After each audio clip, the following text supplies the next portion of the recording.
Hola, un saludo muy especial a todos los que nos acompañan hoy. Estamos desde Mesa Central con Olga Rendón, editora de Economía, con Heidi Tamayo, periodista de la sección Metro, y Santiago Ángel nos acompaña desde Bogotá.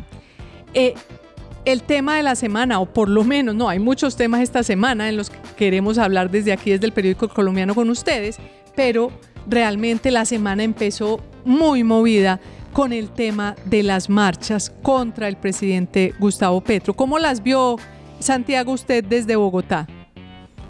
Pues Luz María, definitivamente masivas, creo que más grandes de lo que esperábamos los periodistas, comparables incluso, de acuerdo con algunos analistas, con las marchas contra las FARC en 2008, y creo que también tienen un factor muy importante, y es que fueron plurales, no fueron homogéneas, muchos sectores ciudadanos y muchos sectores políticos, pero diversos. Usted mencionaba la marcha de las FARC, y es que en realidad el tema de los números, de la cantidad de gente que salió, se convirtió en una suerte de polémica, porque el presidente Gustavo Petro decidió minimizarlas diciendo que salieron 250,000 personas. Ahí mostró un poco el presidente el temor que le generaron estas marchas, porque realmente yo creo que la palabra apoteósicas e históricas le caben. Uno, en Medellín, una persona que salió con una bicicleta cuenta que, por ejemplo, toda la 70 estaba llena, todo San Juan estaba llena, toda la oriental hacia la avenida del Poblado estaba llena. Entonces ni siquiera los drones, hay imágenes de drones muy impactantes, pero era difícil que alguna cámara lograra mostrar la dimensión de esto. Y yo creo que esto le mandó un mensaje al presidente Gustavo Petro que lo hizo poner a voltear toda la agenda mediática durante la semana, porque fíjense, hoy ya la gente como que se le hubiera olvidado la marcha del domingo. Y tiene ahí un asunto, Luz María, y es que uno siempre piensa que quienes marchan son los opositores, ¿cierto? Y entonces aquí estábamos pensando mucho que esto iba a ser del Centro Democrático, de Cambio Radical, pero uno ver a tantas personas que apoyaron la campaña del presidente Gustavo Petro y hoy están decepcionadas, invitando a sus seguidores a que protesten en contra del presidente. Eso fue muy evidente en estas protestas. Y ver, por ejemplo, a los médicos, a los camioneros, ver gremios y sectores sociales tan vinculados en esta manifestación, me pareció pues como muy, muy relevante. Y un domingo con lluvia, o sea, fue muy significativo el mensaje. El mensaje fue contundente para el presidente Gustavo Petro y para su gobierno, tanto así que el presidente no lo quiso recibir, no lo quiso asumir, y tuvo que salir Laura Sarabia, su jefe de gabinete, a decir, bueno, aquí tenemos que hacer una reflexión, pero evidentemente, por lo que hemos visto en la semana, más que la reflexión, parece que ha ganado la visión del presidente Gustavo Petro. Y la burla del presidente en el trino de la clase dominante, mostrando un video de Jaime Garzón. No, eso es decir, cuando un mandatario se burla del pueblo, es porque ese mandatario ya ha perdido el pueblo. Decía yo estos días, me acordé mucho de lo que ocurrió con Daniel Quintero en una manifestación que pasó por la Alpujarra, y él se reía y los grababa y les saludaba, y después, 2 meses después, fue rotundamente derrotado en las urnas. Lo que pasa es que el espíritu de este tipo de personajes desconocen un poco la realidad porque les toca para poder. Pero yo no sé, Santiago, ¿usted qué piensa? ¿Qué impacto pueden tener efectivamente las marchas sobre el gobierno de Gustavo Petro y sobre qué alcance tendrán para el futuro? Luz María, pues hemos hablado con varios analistas políticos y expertos estos últimos días, y hay un poco 2 mensajes. El primer mensaje es que, a pesar de que estas manifestaciones fueron masivas, extraordinariamente masivas, pues el gobierno consiguió un logro político al día siguiente, y es que aprobaron la reforma pensional en el Senado, va a la Cámara, y además en la Cámara se radicalizó el presidente con el aumento a los 4 salarios. Y el otro análisis es que va a ser muy difícil también, porque quizás esto reduce su margen de entregar resultados, porque va a estar peleando por la calle. Todo su esfuerzo de estos días es para la marcha del 1 de mayo, y si pierde en comparación con la marcha del domingo, pues el presidente va a tener que recuperar la calle y estar en eso fíjese, permanentemente. es muy bueno el punto que usted toca, porque efectivamente se obtuvo un triunfo político con esa aprobación de la reforma pensional, porque es que después de que tanta gente saliera a la calle, pues los congresistas deberían haber tenido en cuenta eso para la votación, solo que como en la reforma pensional, como vamos a contar más adelante, existe la narrativa de que es para ayudar a los viejos, que es muy importante y todos aplaudimos, pues eso yo creo que hace que los congresistas voten, pero también las EPS llegaron a un acuerdo con él para empezar a escribir un nuevo proyecto de reforma a la salud, lo cual sí sería ahí un golpe muy duro para todo ese pueblo que salió a las calles. Pero yo creo que lo más importante y que quienes salieron a marchar no se tienen que sentir abrumados ni mucho menos, es que vean que el presidente ya no volvió a hablar de asamblea constituyente, ya no volvió a hablar de pueblo. Es decir, él sabe ya que no tiene el pueblo. Entonces, la marcha fue definitiva para garantizar que la Constitución que tenemos es la que se va a mantener y que las instituciones y que el pueblo está con ese Estado de Derecho que ya está negociado desde hace mucho tiempo y no le va a permitir a Petro hablar del pueblo como si el pueblo estuviera con él. Igual esperemos qué pasa este 1 de mayo, porque el presidente, de una forma creo yo un poco facilista, se quiere apropiar de unas protestas que normalmente han sido muy masivas. Las manifestaciones del 1 de mayo, del Día del Trabajador, normalmente convocan a muchísima gente de los sindicatos. El presidente va a tener tarima en Bogotá, ya dijo que va a salir a marchar con los trabajadores, igual lo hizo, él tuvo tarima el año anterior. Y ahí pues él, me imagino que va a usar eso como un termómetro un poco. Y me parece que eso es un punto importante y él lo hizo el día antes de la marcha, cuando se dio cuenta que la marcha iba a ser multitudinaria, él se subió a esta marcha del 1 de mayo. Pero yo creo que que el país no puede aceptar que esa es una marcha del presidente, porque finalmente es la marcha de los trabajadores del 1 de mayo. Entonces no es comparable. No se trata aquí de medir fuerzas de cuál tuvo más. No, la que tuvo mucha fuerza fue la de verdad convocada en contra del gobierno. La otra es la marcha de los trabajadores, a la cual el presidente se le sube en una tarima. Pero bueno, sigamos con nuestro próximo tema.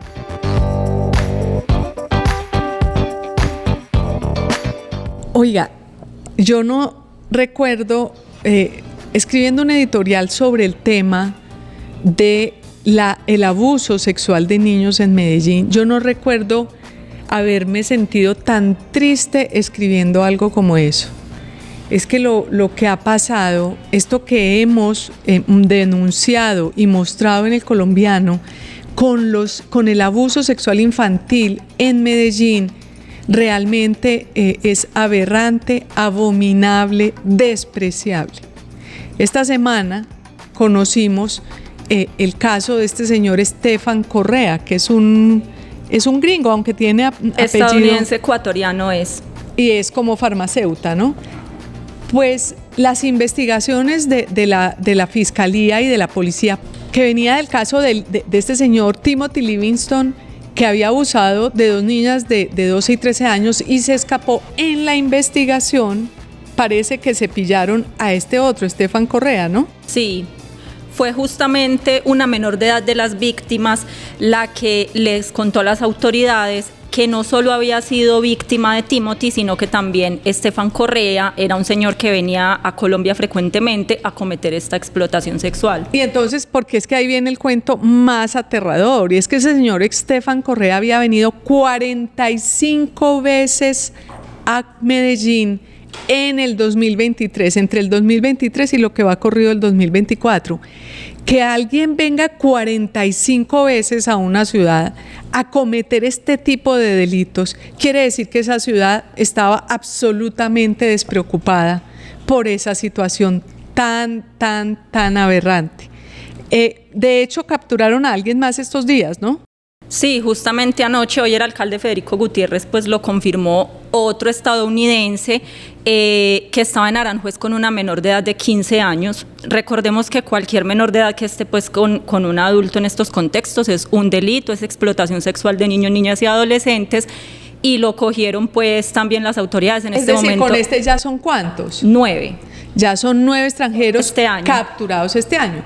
Y vale la pena el dato porque eso quiere decir que el año pasado prácticamente capturaron, no sé, algunos, si capturaron algunos, creo que la Interpol hizo algún tipo de redada en algún momento, pero lo que esto demuestra es que la alcaldía de Daniel Quintero no solo dejó caer la ciudad en términos de lo que vemos, del aseo, de las construcciones, de los sitios deportivos, de los colegios, sino también que dejó finalmente que a estas niñas y niños llegaran extranjeros felices porque aquí nadie les ponía ningún tate quieto, llegaron a abusar de ellos. ¿O qué recuerda usted, Heidi, que haya hecho el alcalde Daniel Quintero en su administración?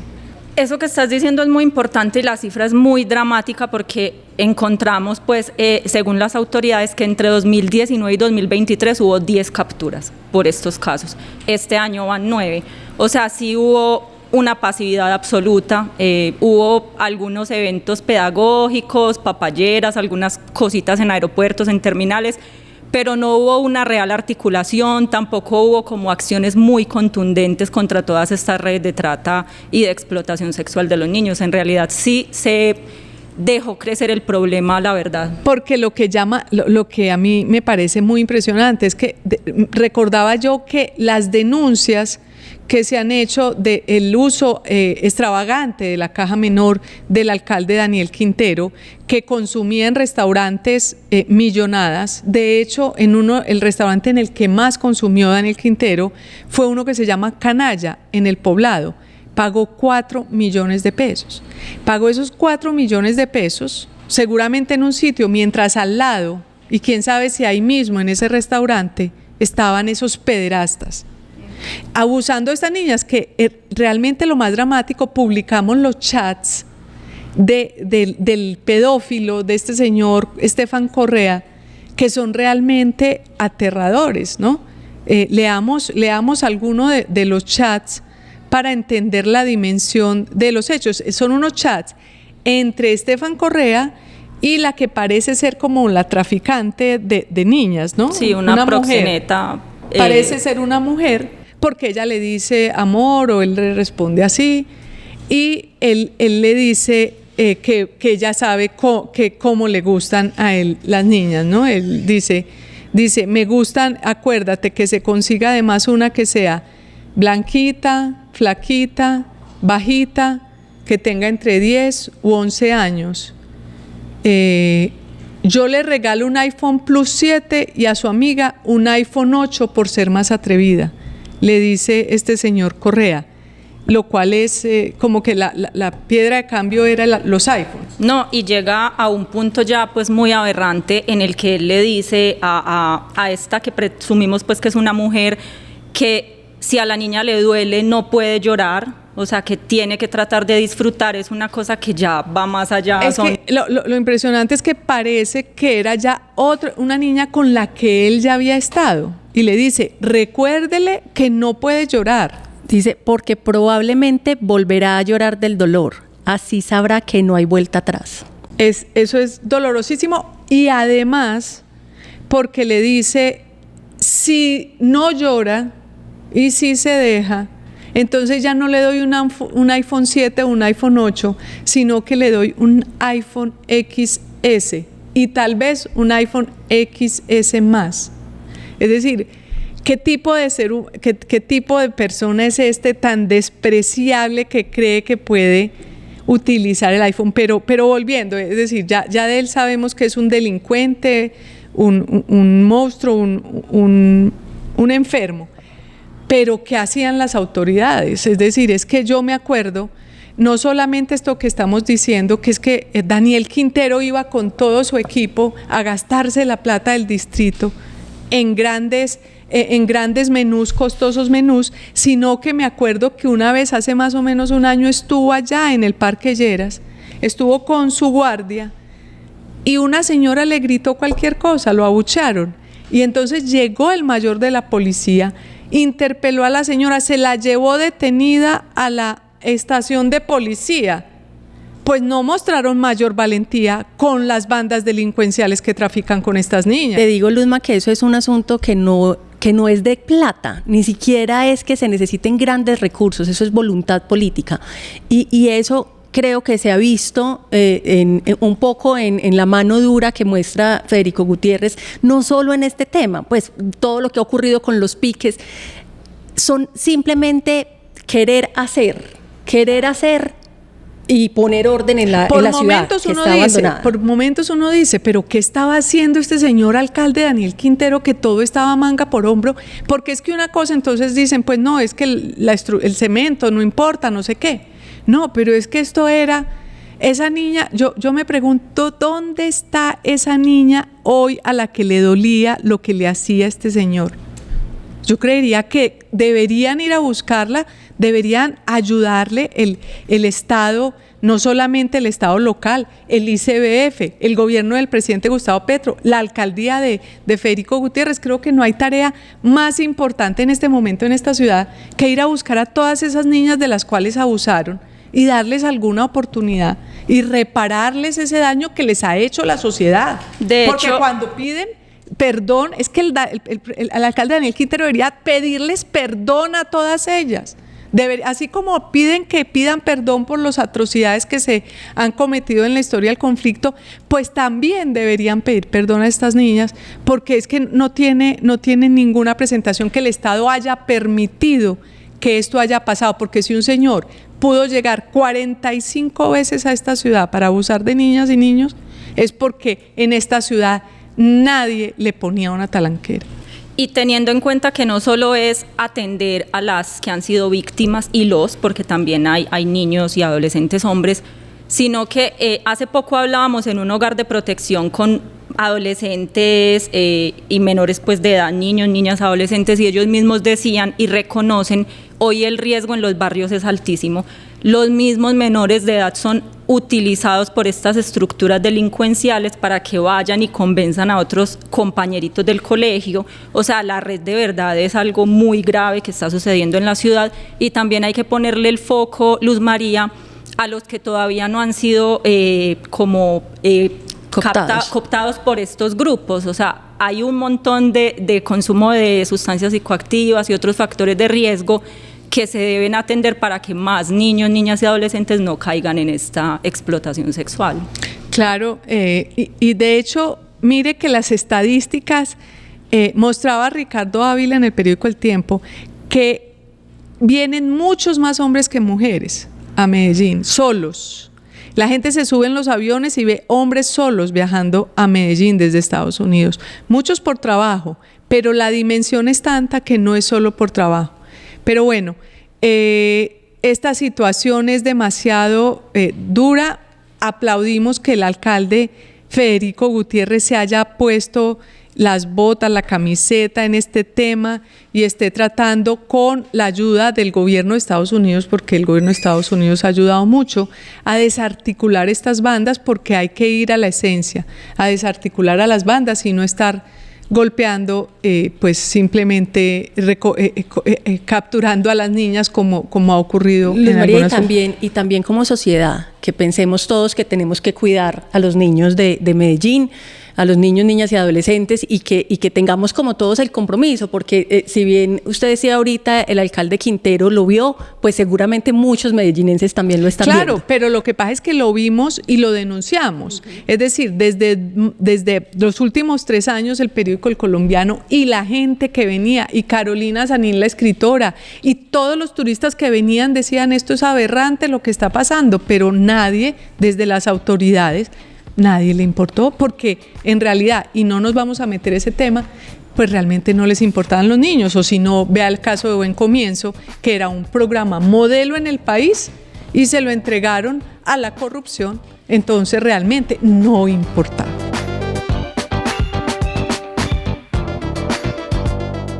Bueno, y un tema que sí que nos ha ocupado esta semana y sí que tiene preocupada a mucha gente o contenta a otra gente es el de la reforma pensional, porque se aprobó finalmente en la Cámara de Representantes, en el Senado de la República, pasó la comisión del Senado y la plenaria del Senado y ahora solo falta su debate en la Cámara. Y estoy aquí con Olga Rendón y tenemos desde Bogotá a Javier González, que ha estado cubriendo todo el tema del Congreso, para comentar dos aspectos muy importantes. El primero es el impacto que lo aprobado va a tener sobre la gente, porque se habla mucho de lo político, se habla mucho de que entonces Gustavo Petro va a querer coger este dinero para gastárselo de una manera populista en época preelectoral.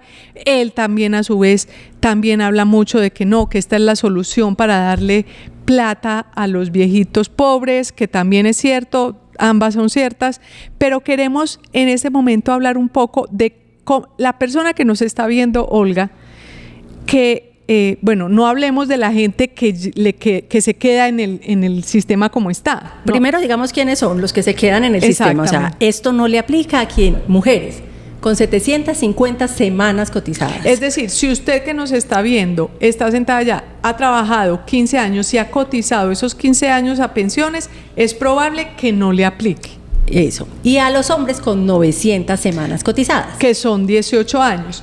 Los hombres que han cotizado durante los últimos 18 años no les va a aplicar. O a los que el 1 de julio del 2025, que es lo que quiere Gustavo Petro, que ese día entre en vigencia la ley, quienes cumplan el 1 de julio de 2025, 18 años de haber cotizado los hombres y 15 años de haber cotizado las mujeres, a ellos no les aplica, quedan con la versión anterior del sistema que tiene unas gabelas importantes.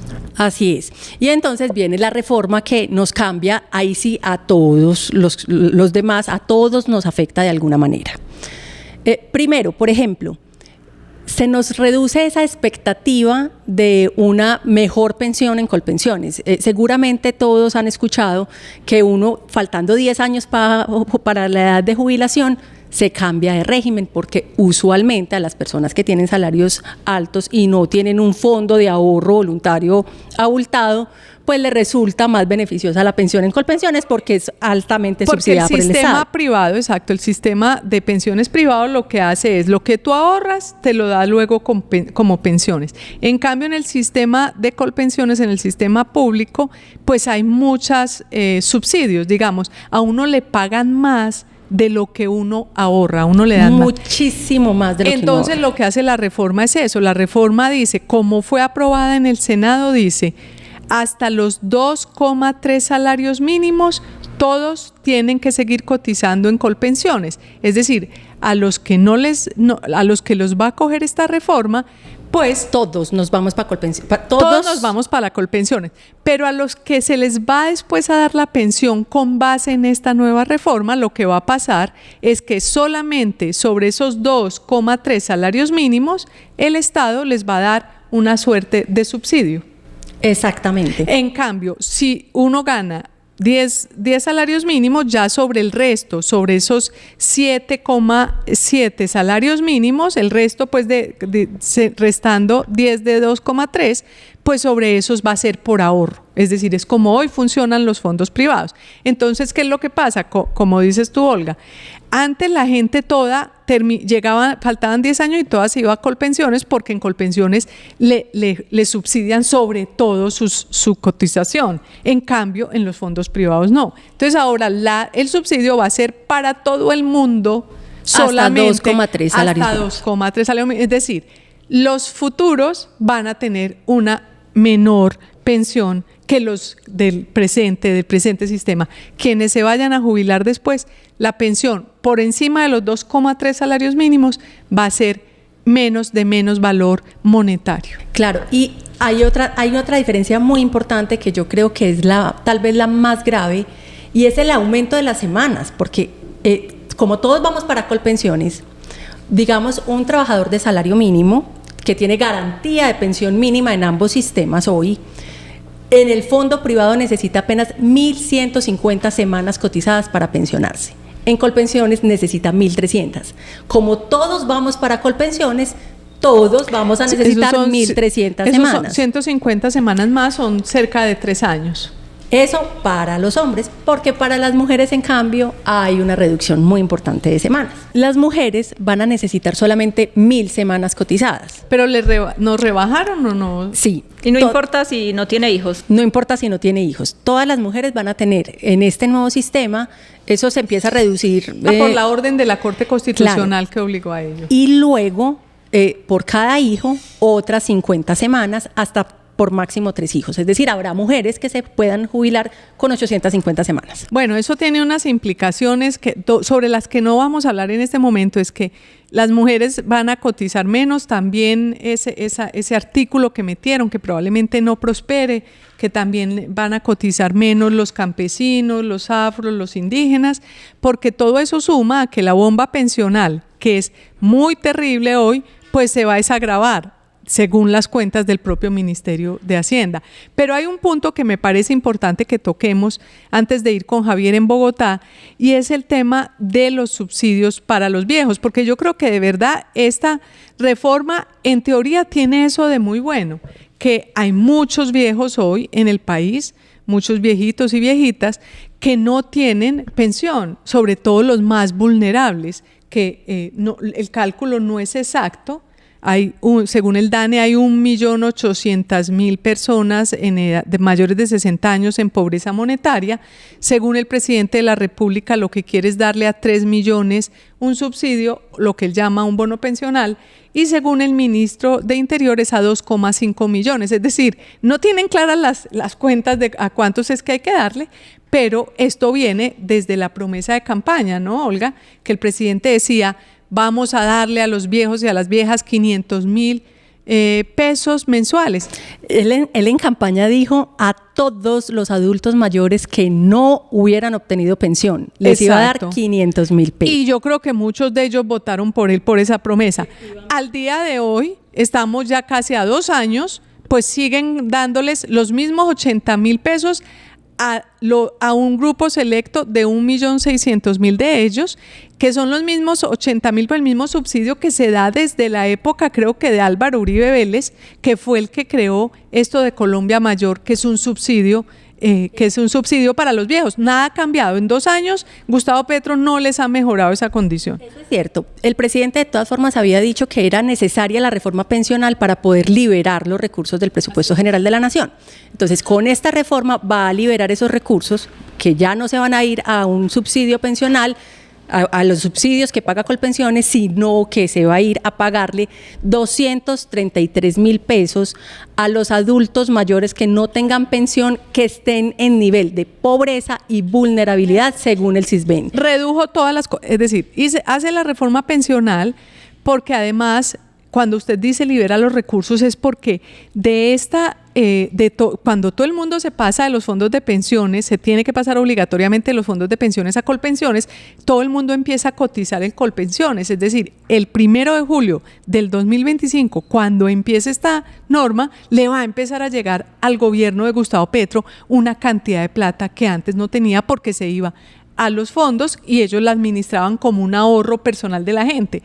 Ahora no va a ser así, aunque el presidente ha dicho que lo va a administrar el Banco de la República, cosa plata, que no creo que sea posible que el Banco de la República administre la plata de las pensiones, pero lo importante que usted decía, que quiero reteñir, es que esa plata entra entonces, como hoy por hoy, a quienes les pagan pensión, esa plata está saliendo del presupuesto nacional.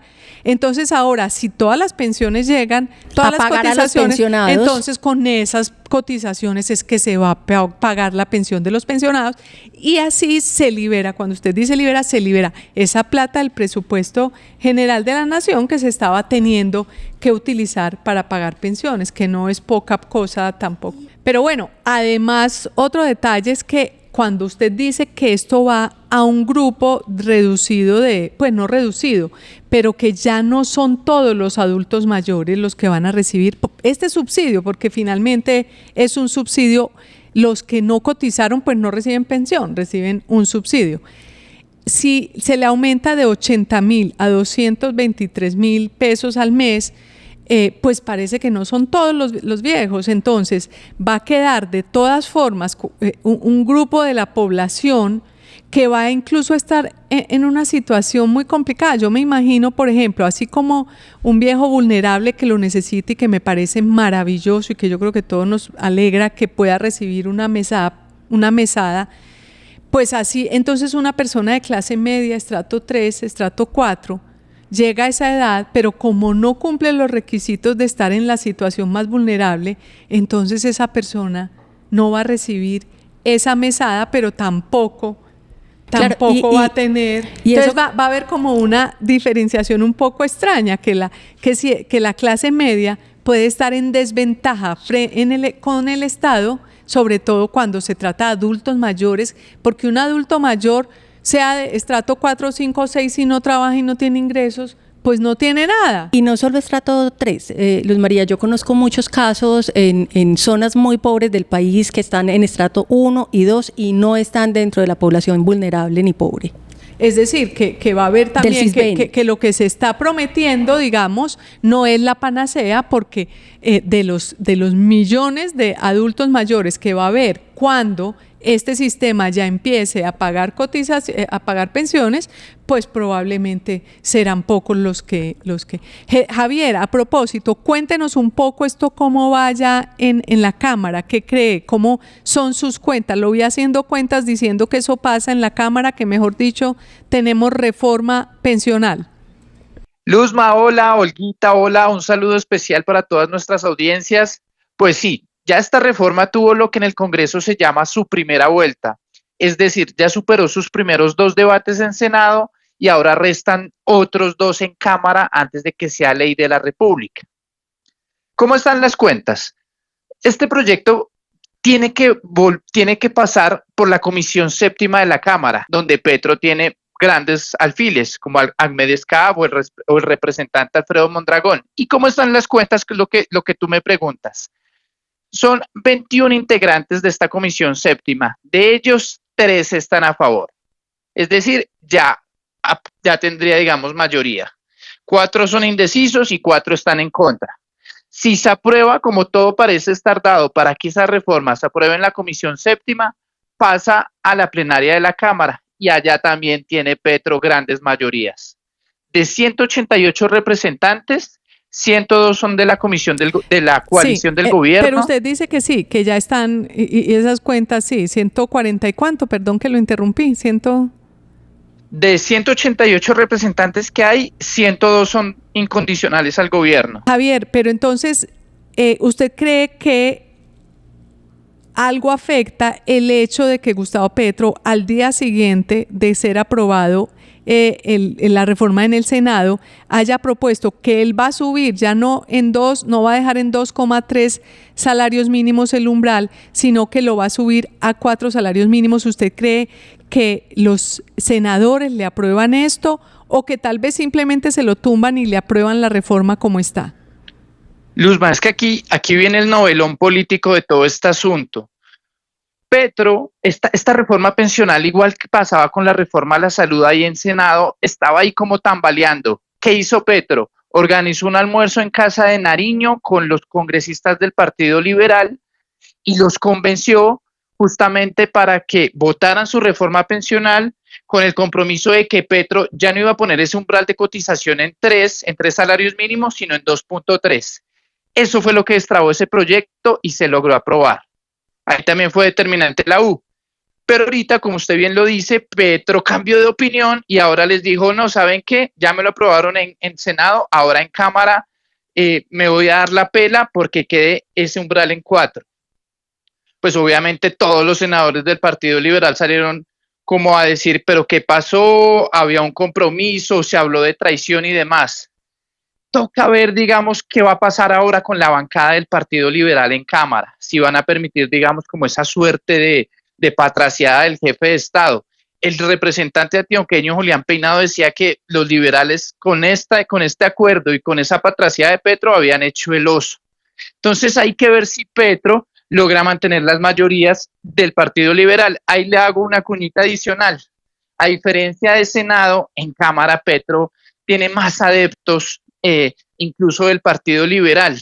Recuerdo la rebeldía que hubo con César Gaviria y demás. Javi, ahí él se mete también en un problema y es que luego de la Cámara viene la conciliación y el texto de conciliación lo aprueban Senado y Cámara. Lo que uno pensaría es que eso se le va a caer, que el gobierno termina tumbando, porque el problema de dejar el 4% no está, el cuatro salarios mínimos, no es tanto que la Cámara no se lo apruebe, porque de pronto hasta se lo aprueba por lo que usted ha dicho, que tiene unas mayorías. El problema es que le toca ir a conciliación y en la conciliación, pues los del Senado, como el presidente del Senado es Iván Name, que se ha mostrado ciertamente firme en sus posiciones contradictorias con el presidente Gustavo Petro, es posible que no le nombre unos conciliadores que le ayuden. Entonces, de pronto, y como eso se toma más tiempo, de pronto podría llegar la fecha en que tendría que estar aprobado y no esté aprobado y todo esto se vaya por la borda. Por eso yo tal vez creo que tal vez lo van a retirar y de pronto no pongan en discusión el umbral de 4 salarios mínimos, porque si sí lo ponen, eso indicaría, no solamente es gravísimo para toda la evaluación, el análisis del impacto como bomba pensional y demás, sino, no solamente eso, sino que se caería, muy posiblemente se caería. Entonces uno sí empieza a pensar como piensan los conspiranoicos que dicen, ¿cómo así? Entonces que Gustavo Petro no quiere su reforma pensional. Entonces lo que está tratando es de que la reforma pensional se caiga para tener un argumento con el cual decir, no, es que no me dejaron, es que nosotros queríamos Luzma, cambiar y no nos dejaron. Justamente eso también lo abordamos en un artículo y es que Petro gana con cara y sello si se hunde o si se aprueba la reforma. Si se aprueba y logra ese umbral del 4, pues queda como un rey porque se aprueba lo que prometió en campaña.